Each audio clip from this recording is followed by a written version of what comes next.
Hi guys.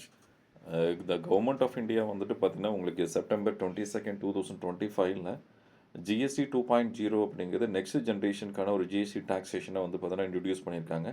அதை பற்றியான இன்ஃபர்மேஷனை இந்த வீடியோவில் நம்ம ஷார்ட்டாக டிஸ்கஸ் பண்ணலாம். ரைட்.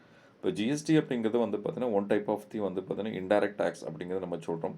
ஃபஸ்ட்டு டேக்ஸ்னால் என்னன்னு சொல்லி பார்த்தீங்கன்னா each and every citizen of the nation is compulsory to pay some of the value to the government for meet the public expenditure அப்படின்னு நம்ம சொல்கிறோம்.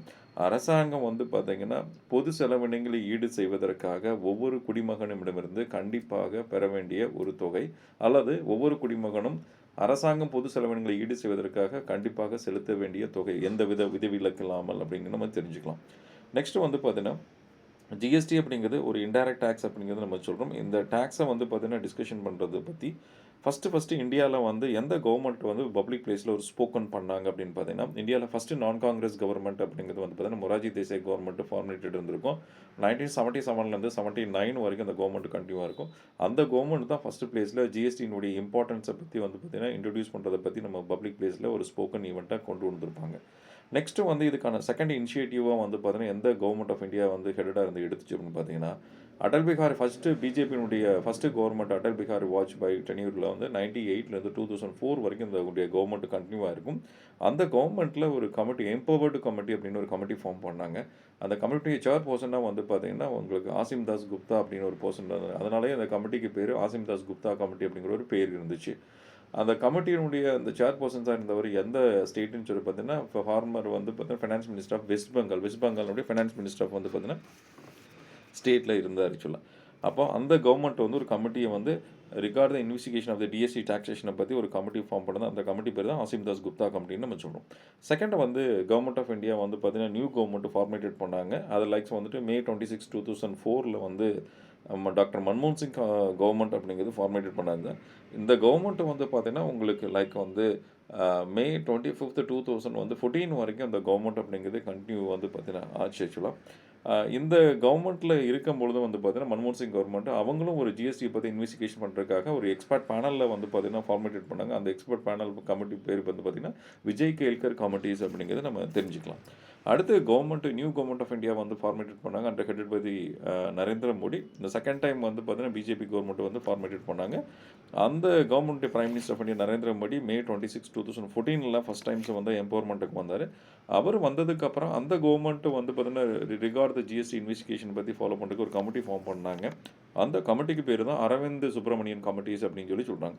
இந்த 3 கமிட்டியினுடைய இன்வெஸ்டிகேஷன் ரிப்போர்ட்டை வச்சுக்கிட்டு அந்த ஃபஸ்ட்டு டென்யூரில் நரேந்திர மோடி கவர்மெண்ட்டில் வந்து பார்த்தீங்கன்னா finance minister of India Arun Jaitley வந்து பார்த்தீங்கன்னா இருந்தார்.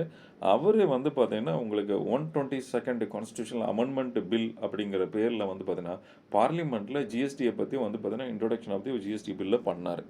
இதை வந்து எல்லா போத் ஹவுசஸ்லேயும் வந்துட்டு லா மேக்கிங் ப்ராசஸ் வந்து பார்த்தீங்கன்னா முடிஞ்சதுக்கப்புறம் அது வந்து பார்த்தீங்கன்னா எத்தனாவது கான்ஸ்டியூஷனல் அமெண்ட்மெண்ட் ஆக்டாக மாறிச்சுன்னா 101 கான்ஸ்டியூஷனல் அமெண்ட்மெண்ட் ஆக்ட் 2016 அப்படிங்கிறது மாறிச்சு. ரைட். இப்போ இந்த இடத்துல பில்லுக்கும் ஆக்டுக்கும் உள்ள வித்தியாசம் என்னென்னு பார்த்தீங்கன்னா, பில்லு அப்படிங்கன்னா all the law making process வந்து பார்த்தீங்கன்னா incompleted in the both houses of the parliament of இந்தியானா அந்த ஈவெண்ட் ஆஃப் தி ப்ராசஸ் வந்து பார்த்தீங்கன்னா பில் அப்படின்னு சொல்கிறோம். எந்த ஒரு லா மேக்கிங் ப்ராசஸும் வந்து பார்த்தீங்கன்னா கம்ப்ளீட் ஆகாமல் அந்த ப்ரொசீஜர்ஸ் வந்து பார்த்தீங்கன்னா ப்ரொசீடிங்ஸில் இருக்குது அப்படின்னா அதுக்கு பேர் பில்லுன்னு சொல்கிறோம். All the law making process of the வந்துட்டு பார்த்தீங்கன்னா parliament of India perfectly to the completed the bill will be the sent to the before the office of the president of India. The bill will be the immediately to the sign and the certain kinds of the bill அப்படின்னா the event of the bill immediately will be the converted into the act அப்படின்னு சொல்கிறோம். அப்போது எல்லா விதமான சட்டமீட்டக்கூடிய நடைமுறைகளும் வந்து பார்த்தீங்கன்னா முழுமையாக நிறைவுற்றதுக்கு பின்பாக மக்களவையினுடைய சபாநாயகர் மூலிமா வந்து பார்த்தீங்கன்னா குடியரசுத் தலைவருக்கு போனதுக்கப்புறம் அவர் சைன் பண்ணிட்டாருன்னா அந்த ஈவெண்ட் ஆஃப் தி பில்லு வந்து இமீடியட்டாக ஆக்டாக மாறிடும் அப்படிங்கிறத நம்ம தெரிஞ்சுக்கலாம். அப்போது எத்தனாவது ஆக்ட்னு கேட்டாங்கன்னா 101 கான்ஸ்டியூஷனல் அமெண்ட்மெண்ட் ஆக்ட், பில்லுன்னு கேட்டால் 122nd constitutional amendment bill, finance minister of India உங்களுக்கு அருண் ஜேட்லி அப்படின்னு சொல்கிறோம். இது எல்லாம் முடிச்சதுக்கு அப்புறமா வந்து பார்த்தீங்கன்னா ஜிஎஸ்டி டாக்ஸேஷன்ஸ் அப்படிங்கிறது இந்தியாவில் வந்து பார்த்தீங்கன்னா எப்போ கேம் இன்டு ஃபோர்ஸ் ஆச்சு அப்படின்னு பார்த்தீங்கன்னா July 1, 2017 across the pan India ஃபுல்லாக வந்து ஜிஎஸ்டி டாக்ஸேஷன்ஸ் அப்படிங்கிறது வந்து பார்த்தீங்கன்னா கேம் இன்டு ஃபோர்ஸ் ஆச்சுன்னு நம்ம ஒரு ஃபேக்டாக தெரிஞ்சுக்கலாம்.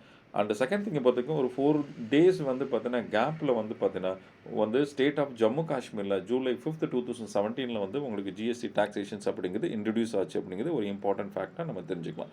இப்போ இந்த வீடியோல நம்ம ஜிஎஸ்டி டாக்ஸ் எப்படி எனாக்ட்மென்ட் பண்ணாங்கன்னு நம்ம பார்த்தோம். நெக்ஸ்ட் இப்போ வீடியோஸ்ல வந்து பார்த்தீங்கன்னா, இதில எவ்வளோ ஸ்லாப் இருக்கு, என்னென்ன டைப் ஆஃப் வந்து பார்த்தீங்கன்னா டாக்ஸேஷன் இருக்கு. இந்த 2.0ல வந்து என்ன ரிஃபார்ம்ஸ் கொண்டு வந்திருக்காங்க அப்படிங்கிறது நெக்ஸ்ட் வீடியோல நம்ம பார்க்கலாம். Thank you all of you.